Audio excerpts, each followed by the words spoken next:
Gracias, presidente. Ministro, buenos días. Ya sabemos que, nos lo demuestra cada vez que comparece y dice que va a comparecer más, que a usted le gusta comparecer en la Cámara. Pero para explicar lo que a usted le conviene, digamos, ya de paso, parecer transparente, no serlo del todo, porque usted viene a explicarnos aquí cosas, pero nos explica pocas cosas. Lo que realmente importa, lo realmente importante, usted se lo guarda para explicarlo en rueda de prensa, de manera que se ahorra, déjeme terminar, que se ahorra el control parlamentario o lo pospone cuando usted ya ha generado un estado de opinión que a usted le favorece. Es decir, que esta es la manera que usted nos comparece a menudo. Pues nada, a continuar, ministro, que ya sabe que tantas veces va al cántaro a la fuente que va un día y se rompe. Por tanto, vigile también en abusar de las ruedas de prensa para comunicar lo que realmente quiere hacerse. Empezaré por el Real Decreto 3/2016, de manera que en el que se establecía el no aplazamiento y fraccionamiento de la liquidación y pago del IVA, entre otras medidas.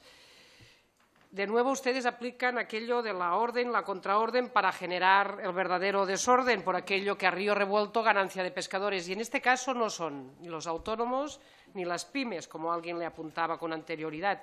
Esta sería para nosotros, para Esquerra Republicana, la conclusión de este íter legislativo que ustedes utilizan demasiado a menudo.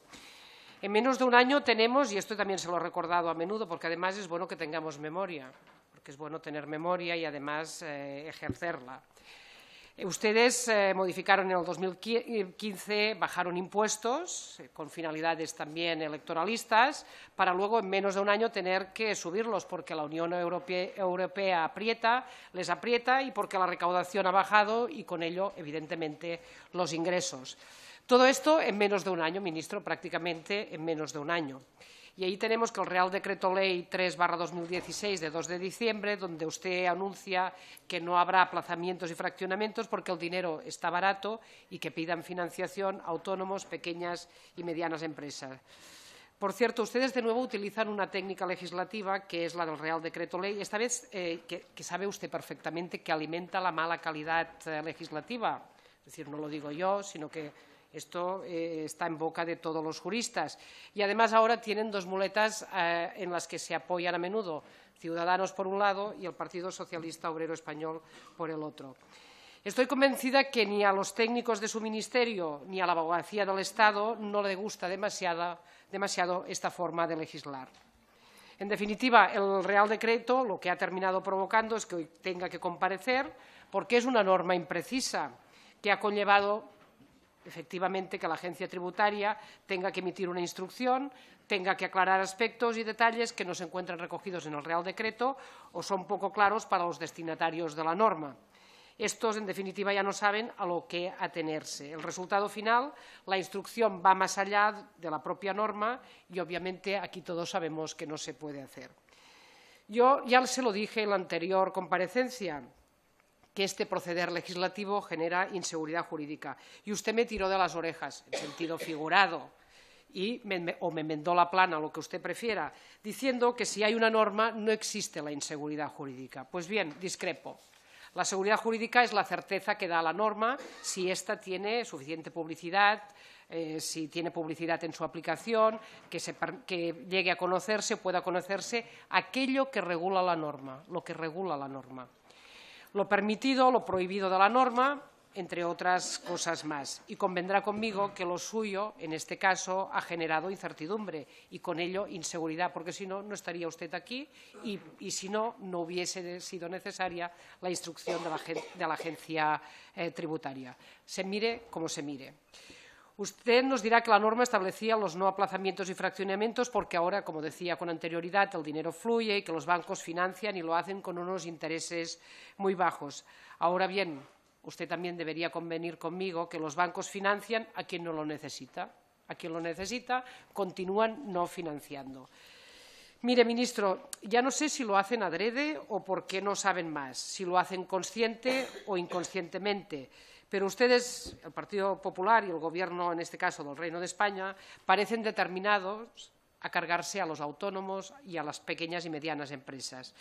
De manera que esto, sí, yo al final he llegado a esta conclusión, les deben molestar. De manera que esto afecta de forma muy importante a la economía de los países catalans y no a las comunidades autónomas gobernadas por el Partido Popular. Los autónomos, las pequeñas y medianas empresas, son el grueso productivo de mi país, de Cataluña, son el verdadero motor económico, generadoras de innovación, generadoras de puestos de trabajo, generadoras de internacionalización. En estos momentos son las pymes, las pequeñas y medianas empresas. Y cuando ustedes legislan en la forma que lo hacen, lo que están haciendo es destrozando su planificación, su capacidad de endeudamiento, o no destrozar, les estropean la planificación, la capacidad de endeudarse, su liquidez y, en consecuencia, su consolidación como empresas. Ministro, no lo digo yo, lo dicen las pequeñas y medianas empresas y las organizaciones de estas pequeñas y medianas empresas. A eso me refiero cuando le imputo que ustedes generan inseguridad jurídica, que comporta incertidumbre de carácter interna, es decir, en el ámbito del Estado español, pero incertidumbre externa, es decir, también fuera de los márgenes del Estado español. Y esta comporta, a su vez, inseguridad económica y financiera, comporta la debilidad y la poca fiabilidad externa que puede tener el Estado español. En definitiva, parecen entestados en generar o crear un Estado incompetente que parece que trabaje para convertir las empresas competitivas y productivas en improductivas e incompetentes. En relación al aprobado bajo de Europa respecto a las cuentas del Reino de España, en relación a los objetivos de déficit y la valoración de la Comisión Europea. Digo aprobado bajo porque, claro, usted nos lee aquella parte que no le tiran de las orejas, pero efectivamente nos dice que solo discrepan o no coinciden en esas 2 décimas del crecimiento económico. Usted nos ha explicado esto, nos ha venido a explicar esto, porque en definitiva no les solicitan medidas complementarias, porque en definitiva ya se las han pedido o ya se las han exigido. Nos habla del proyecto de cuentas del Estado español, que aquí los presentes, bueno, al menos Esquerra Republicana, no tiene ni remota idea y no los conoce, y, por tanto, no sabemos por dónde van los tiros, salvo el crecimiento o el incremento del 30% del presupuesto militar. ¿Las cuentas presentadas por el Gobierno del Estado español cumplen realmente con los objetivos exigidos por Europa? Bueno, la Unión Europea les dice que existe un riesgo de incumplimiento cierto. Esto es verdad. 2.100 millones más del objetivo de déficit, es decir, esas 2 décimas del PIB, y además les advierte y nos avisa a todos que en el año 2018 tampoco van a cumplir por 7º año consecutivo y que el déficit en atención a sus cuentas se irá al 2,8 del PIB, lejos del 2,2 pactado. Esto es así. ¿Cómo podría el Gobierno del Estado español evitar estos incumplimientos reiterados de las líneas y objetivos marcados por Europa? Bien, usted decía, bueno, pues si saben la manera, díganmelo que yo lo haré. Bueno, usted ya se lo hemos dicho también. La reducción de aquellos gastos innecesarios que existen, que están determinados y que ustedes se entestan en no aplicar esta medida. Seguramente usted la aplicaría. Seguramente también debe ser cierto que sus compañeros de gabinete no la quieren aplicar. Entre algunas de las que nosotros les hemos enumerado: desaparición de las diputaciones, de los ministerios sin competencias, la reducción del gasto militar, gestión eficaz y eficiente de los recursos públicos y unas cuantas medidas más que usted conoce perfectamente y que, como le decía, seguramente usted sí que querría aplicar. Por cierto, quien sí que ha controlado su gasto han sido las comunidades autónomas y, efectivamente, las administraciones locales. Y esto también, ministro, me dará la razón que ha sido así. Una segunda solución sería que el PIB aumentara más de lo que en estos momentos está aumentando y que aumentara más de lo que crece la deuda. Ustedes, tal y como les dice Europa, pecan de cierto optimismo. Por eso yo decía, aprobado justito, y usted nos explica hoy aquí que, en fin, que progresan adecuadamente y que en nada superávit.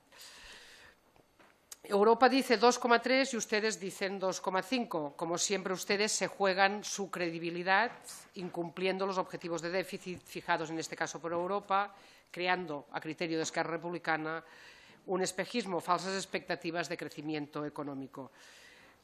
Diríamos y desde Esquerra sí lo consideramos, que Europa se ha dado cuenta que ustedes en estos momentos son incapaces de reducir la deuda, a pesar de los enormes recortes llevados a cabo. Y mire, de nuevo le recordaré que en Cataluña voy acabando, presidente, estamos comprometidos con la consolidación fiscal por primera vez en muchos años.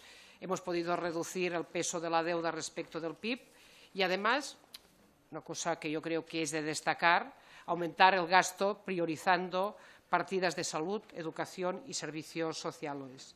Por tanto, Cataluña, de alguna manera, está echando un cable para que el PIB del Estado español mejore y la economía también, y en este sentido, ministro, le emplazo de nuevo a que atienda a las consideraciones de la AIREF, cuando le indica que los objetivos de déficit deben ser diferenciados en atención al gasto de las comunidades autónomas y que ello de aplicarse, tal como lo plantea la AIREF, conllevaría mejoras sociales y, por consecuencia, mejoras económicas. En conclusión, bueno, esto también depende de cómo se mire el vaso, si está medio lleno o está vacío, pero las perspectivas no son tan buenas como se pretende hacer ver, y esto alguna vez usted, ministro, ya lo ha indicado, porque de nuevo Bruselas les pide ajustes por un importe de más de 16.000 millones de euros, entre los que ya se han practicado y los que vienen.